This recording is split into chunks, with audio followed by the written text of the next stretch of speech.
Assalamualaikum warahmatullahi wabarakatuh dan selamat pagi. Apa khabar murid tahun 2? Jadi bertemu kita pada pagi ini untuk mata pelajaran pendidikan jasmani dan juga pendidikan kesihatan. Okey, jadi pada pagi ini kita akan masuk tajuk di unit yang baru iaitu semangat membara, unit yang ke-7 di bawah tajuk mari memanaskan badan dan juga mari menyejukkan badan. Okey, murid boleh rujuk buku teks muka surat 54 hingga 56. Okey, dan juga cikgu nak murid sediakan modul yang telah cikgu bekalkan untuk pelajaran kita pada pagi ini. Okey. Apakah itu aktiviti memanaskan badan? Okey, seperti mana yang telah kita buat aktiviti sebelum ini, sebelum melakukan sebarang aktiviti yang aktif, kita wajib untuk melakukan aktiviti memanaskan badan. Okey, apakah itu aktiviti memanaskan badan? Aktiviti untuk meningkatkan suhu badan, pernafasan dan juga kadar nadi.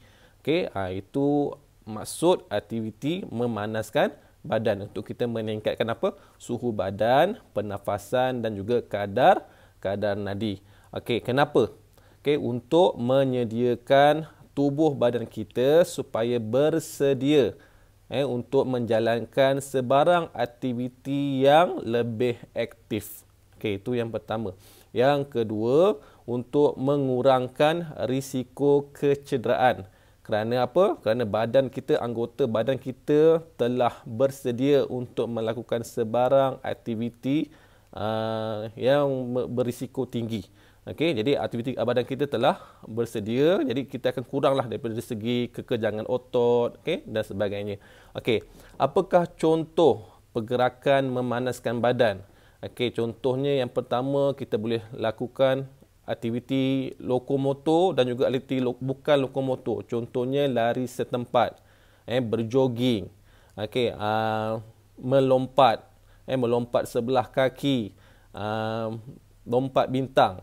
Okey, itu contoh-contohnya lah. Banyak lagi lah. Murid boleh rujuk pada buku teks yang telah disediakan. Kat situ muka surat 54 ada contoh-contoh aktiviti memanaskan badan. Okey. Jadi selepas kita telah melakukan aktiviti memanaskan badan, barulah badan kita bersedia untuk melakukan sebarang aktiviti. Okey. Yang kedua, bagaimana cara untuk kita menentukan kadar nadi? Okey, maksudnya adakah badan tubuh kita ni telah bersedia untuk melakukan sebarang aktiviti? Kita boleh lihat berdasarkan kadar nadi. Okey, kalau kadar nadi kita, dua tempat yang boleh murid cari kadar nadi, iaitu yang pertama di pergelangan tangan. Gunakan dua jari, jari tunjuk dan juga jari tengah.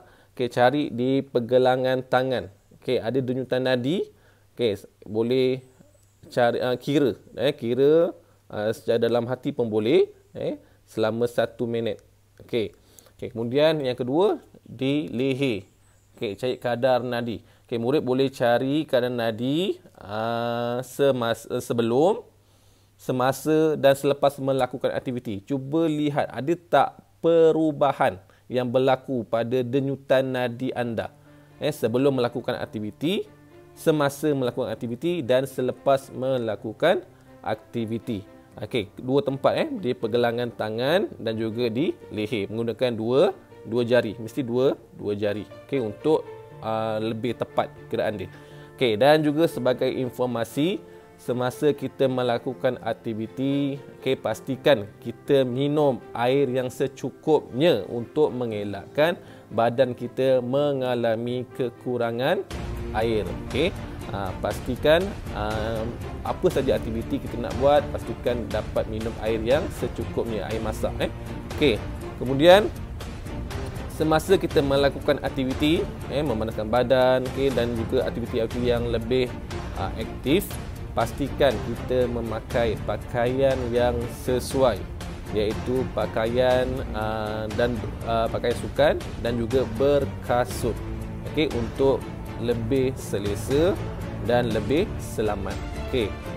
Dan yang seterusnya, menyejukkan badan. Aktiviti menyejukkan badan kita perlu lakukan selepas kita melakukan aktiviti aktif supaya suhu badan kita, pernafasan dan juga kadar nadi kita turun selepas kita melakukan aktiviti. Ini juga untuk mengelakkan kecederaan pada tubuh badan kita. Okey, murid boleh rujuk muka surat 54 dan juga muka surat 55 untuk lebih faham. Okey, untuk aktiviti kita pada hari ini boleh rujuk modul untuk minggu yang ke-30. Ada dua helaian yang perlu murid selesaikan tugasan tu. Okey, yang pertama, tandakan right pada aktiviti yang dapat meningkatkan suhu badan, pernafasan dan juga kadar nadi, dan cuba lakukan aktiviti tersebut. Okey, ini antara contoh aktiviti memanaskan badan. Okey, dan yang seterusnya muka surat yang helaian yang kedua. Okey, murid perlu menjawab 4 soalan berdasarkan apa yang telah cikgu sebutkan tadi. Okey, jawapannya nota tu boleh rujuk pada dalam buku teks ataupun apa yang telah cikgu sampaikan tadi. Okey, itu saja pelajaran kita pada hari ini. Selamat belajar. Sekian, Assalamualaikum warahmatullahi wabarakatuh. Bye.